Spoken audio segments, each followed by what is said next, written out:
what happened in 2015 is obviously the market opened down like nearly I think 600 points and then just dropped straight.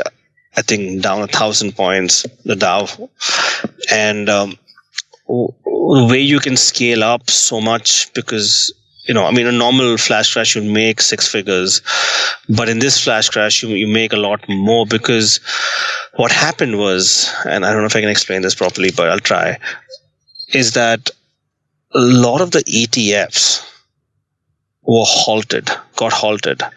So an ETF that tracks the S&P 500, for example, or an ETF that tracks FTSE, an ETF that tracks XYZ indexes, the amount of selling in those indexes corresponded to the same selling in these indexes, but they didn't have anyone on the to buy them. So there was zero liquidity on the other side. So these stocks were halting. Now, when they were halting, which is really not ever happened, where ETFs start halting, we kind of saw that. We're like, why is the FTSE ETF down 35% when the market is not even down like 8 or 9%, right? So as soon as and what happened with them halting is that a lot of stops got triggered, and they were just they became market orders lying as sell orders on the book because the stock was halted, the ETF was halted, and when it opened, all these orders just flashed down, right? And we kind of was waiting for all these things to open, and we just kept orders down, and we just bought as much as we could.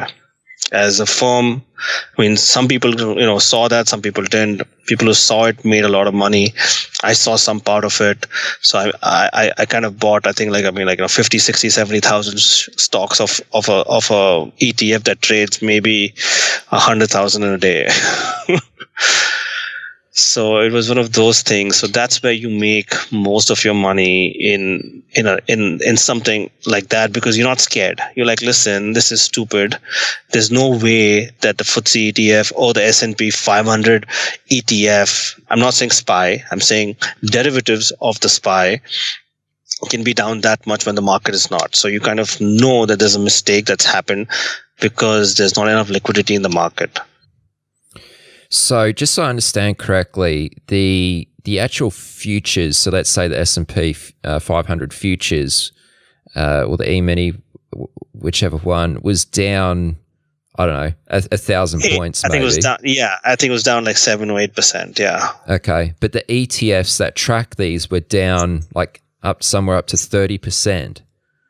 Yeah, 35%. So how come? So think about it this way, that, there's people, there's these funds which are just like, people are just selling out of the funds, retail, mutual funds, whatever. They're just selling out. They're like, listen, market my order out. And they don't realize there's no one there to buy it on the other end. People are buying on SPY and things like that, but no one is buying on these small 100,000 volume ETFs, which kind of track the same thing. Okay. See, this was a mistake that happened, which I think CNBC covered for exactly 3.5-4 minutes. And we were like, thank God they did, because they covered it too much. There would be some changes that would happen. Right. So you saw all this happening. What was going through your head? You just tried to buy as many of these ETFs which were down the most? I was just looking for every ETF. So I have a ticker which shows me halted stocks.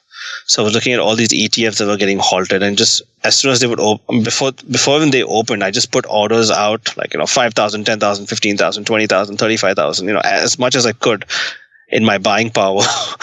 And then as soon as they opened, they just swept down maybe like 1 or 2 points more than what they were already down, and that's what we did. So your orders were to buy on the open, like as soon as that stock came out? No, I bought some at the open, and then I kept some just on ECNs below that, because I knew that as soon as it opens, there'll be so many stops that have triggered when this market is has fallen, that it's going to create a cascade effect. Because think of thousands of orders getting stopped because the stock is halted and no one knew what to do. if a ETF halts. Basically, if the way New York works, if a stock has moved, I think 10% in 5 minutes, they halt it for 5 minutes. I should have said that first. Okay. Right. So that's what happens. They halt it and then they reopen after 5 minutes so that people get their senses back or whatever, and they can rethink if this stock is worth buying or selling. Were you nervous going into this trade, or did you feel very confident that this was going to play out for you? Always nervous because it doesn't work out. I mean, it's not working out in the start because it's still falling. Even though it should not fall, but it's still falling, and you're still buying. But that I know if this goes on for long, something is going to go. Something is going to give. I mean, it has to turn around. I don't know if it's going to turn around today. At that moment, you're thinking like that. Maybe it's going to turn around tomorrow, maybe day after, whatever. But I know for a fact that this is wrong. What is happening? So I think I was down maybe the most. I think I was down 250,000 for maybe like a minute. So you're scared that time. Yeah, that would be terrifying. It was. But then, one of our senior traders, who's one of our best traders, and he was down, I think, 4 million. And I know my CEO asked him, "Hey, how you doing? Are you feeling all right? Are you okay?" He said, "I'm feeling fantastic." Wow. Okay. So I was like, okay, if he's feeling fantastic, I should not feel sad about being 250 down. So did you just completely max out your limits on that trade? I think as a company, we maxed out our whole buying power. I think which was about half $500 million. Really? Yeah. Our brokerage company called us saying that what is happening, because I think we margined so much and we kind of everyone was all in on everything because we knew it was a mistake what was happening. But at the same time, you're scared, So everyone takes as much risk as they think they can. So was there any thought about what if this did go wrong? Like, what if this didn't work out? I'll be okay with that. It's one of those trades where you say, listen, if this doesn't work out, I think my winning chances were about 95%. That 5% risk, I don't mind taking on a day like this. Yeah, because it's a rare opportunity, right? It's rare. I mean, I know people who made money on options where, like the SPY options, like the SPY, people bought it like at 5 cents for, and made and by the end of the day, I think it was trading at like 15 or something. It's like that, $15. So Damn. A lot of things went crazy. A lot of things. I think my biggest trade was in I think Home Depot. I think I had 50,000 shares. I think I made like 650,000 on that. Just on that one alone. Just on that one, because Home Depot just crashed. I think it fell 30 points in I think a minute. Okay, so you bought a whole lot of ETFs and you also bought some individual names as well. Yeah, I did. Okay. How quickly did these stocks snap back? By 9:30, everything was over. That quickly? So in an hour, 45 minutes. And we were just hoping nothing breaks. That's it. That was the biggest.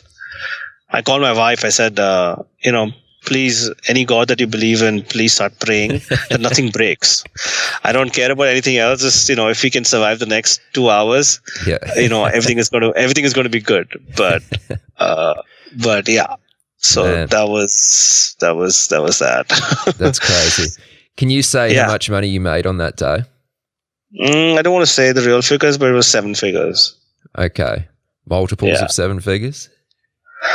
Multiple. I don't know. Multiple. I mean, it was mid 7 figures. Yeah, low 7 figures maybe.